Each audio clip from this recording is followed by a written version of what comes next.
తొలికోడి కూయంగా తెల్లవారంగా పాలు కడవల్లు నిండా పల్లె బంగారు కొండ పారుతున్న ఏరు పచ్చ పచ్చాని పైరు ముత్యాల ముగ్గుల్లో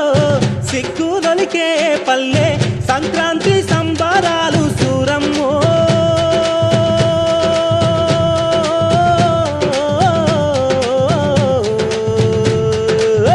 అంబారాన్ని తాకేసు